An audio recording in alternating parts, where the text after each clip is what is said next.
பிரியமானவர்களே, ஆண்டவராகிய இயேசு கிறிஸ்துவின் நாமத்தினாலே உங்களை வாழ்த்துகிறேன். இந்த நாளிலும் நம்முடைய தியானத்திற்காக சங்கீதங்களின் புஸ்தகம் 32ஆம் சங்கீதம் 8வது வசனத்தை நான் வாசிக்கிறேன். நான் உனக்கு போதித்து நீ நடக்க வேண்டிய வழியை உனக்கு காட்டுவேன்.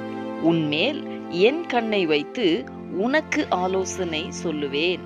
எனக்கு அன்பானவர்களே, தேவனாகிய கர்த்தர் தாமே இப்படி சொல்லுகிறார். என்ன தெரியுமா?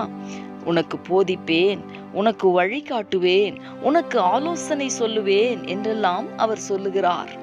அன்பானவர்களே, நாம் தேவனிடத்திலே கேட்டு பெற்றுக்கொள்வது என்பது ஒரு பகுதி. அதனுடைய மறுபுறம் தேவன் தாமே நான் உனக்கு இவைகளையெல்லாம் செய்வேன் என்று வாக்கு பண்ணுவது மற்றொரு பகுதி.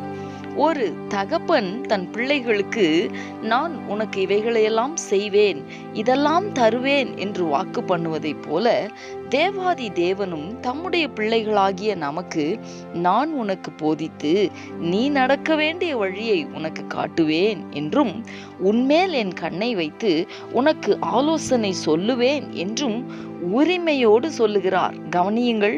ஆம், உலக பிரகாரமாக நம்மை பெற்ற பெற்றோர்களை விட 1000 மடங்கு அதிகமான கரிசனையுள்ளவர் நம்முடைய தேவாதி தேவன். அந்த நல்ல கரிசனையுள்ள தகப்பனுடைய ஆலோசனை நமக்கு கிடைப்பது பாக்கியம்தானே. அந்த ஆலோசனையை பெற்றுக்கொண்டு அதன்படி நடக்கிறதற்கு நாம் இந்த நாளிலே நம்மை அர்ப்பணித்து ஜெபிக்கலாமா? எங்களை நேசிக்கிற எங்கள் அன்பின் பரலோக தகப்பனே, ஆசீர்வாதமான இந்த நாளுக்காக உமக்கு நாங்கள் நன்றி செலுத்துகிறோம். இந்த நாளிலும் நான் உனக்கு போதிப்பேன், உனக்கு வழி காட்டுவேன், உன்மேல் என் கண்ணை வைத்து உனக்கு ஆலோசனை சொல்லுவேன் என்று நீர் சொன்ன இந்த வார்த்தைகளை தியானிக்க கர்த்தர் எங்களுக்கு உதவி செய்தீர். ஆம் தகப்பனே, உம்மால் வழி நடத்தப்படுகிற அனுபவம், ஆண்டவரே, உம்மிடத்திலே ஆலோசனை பெற்றுக்கொள்ளுகிற அனுபவம் எங்களுக்கு வேண்டியதாயிருக்கிறது. தகப்பனே, நீர் நடத்துகிற பாதையிலே நாங்கள் நடக்க கர்த்தர் எங்களுக்கு கிருபை தாரும். ஆண்டவரே, எங்களுடைய விருப்பத்தின்படி அல்ல, உம்முடைய விருப்பத்தின்படி நாங்கள் நடக்க இந்த நாளிலே எங்களை நாங்கள் அர்ப்பணிக்கிறோம்.